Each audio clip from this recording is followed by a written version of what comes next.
حبیب خدا وقتی میگوید من بچم ابراهیم 6 ماهه بود که از دنیا گذشت. ابراهیم 6 ماهه بود، فرزند ماریا کبتیه. وقتی در قبر میگذاشت عمر حکایه میکند حبیب خدا را دیدم بسیار گریه میکرد و ابراهیم بچه‌ش در لحد گذاشت و چی گفت؟ ای ابراهیم الحال منکر و نکیر تو را میپرسند رب تو کیست؟ بگو رب من الله است. از تو میپرسند 6 ماه کودک رب تو کیست؟ رب من الله است. دین تو چیست؟ بگو دین من اسلام است. اگر پرسند پیغمبر تو کیست؟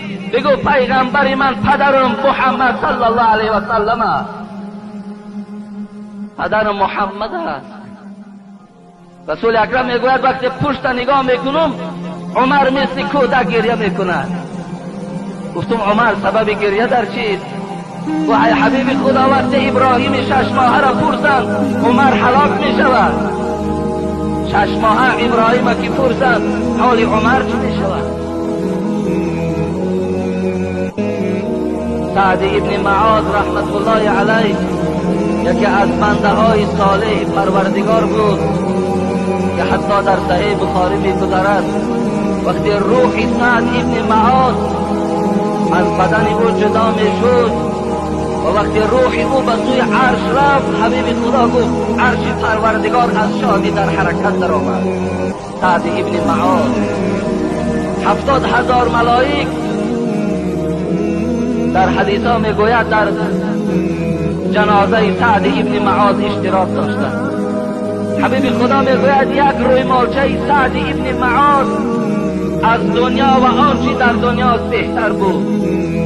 وقتی سعد ابن معاذ وارد قبرستان کردند همین بنده صالح را وقتی وارد قبر کردند حضرت جابر میگوید نگاه کردم حبیب خدا تسبیح ها را زیاد گفتن گرفت، از پس او تکبیر ها را روانه کردن گرفت. گفتم حبیب خدا راست هیچ قبر در این قدر راست نمی‌ایستادی، اینقدر تسبیح و تکبیر نمیگفتی، چه حالت شد؟ گفت سعد ابن معاذ قبر جکی بنده که 70,000 ملائک در قبر در حضور جنازش بودند. عرش پروردگار به آمدن روح سعد ابن معاذ خرسند شد که سعد از دنیا گذشت. قبر سعد جکی. حبیب خدا گفت تا زمانی که قبر سعد نکشاد من تسبیح را قطع نکردم. پروردگارا ما را از جکش قبر نجات بده، ما را از فتنه های قبر پروردگارا نجات بده. همنشینان تو در زیر لحد خاک شدند، همنشینان تو در زیر لحد خاک شدند. چشم عبرت بکشا خواجه اگر انسانی. به سر قبر یکی رفتم و گفتم چونی؟ جامی میگوید یک برادر من زیارت رفتم به سر قبر یکی رفتم و گفتم چونی؟ گفت احوال چی پرسی که بیایی دانی؟ احوال چی بیان کنم تا اینجا نیای تا داخل این نشوی از حالی بیان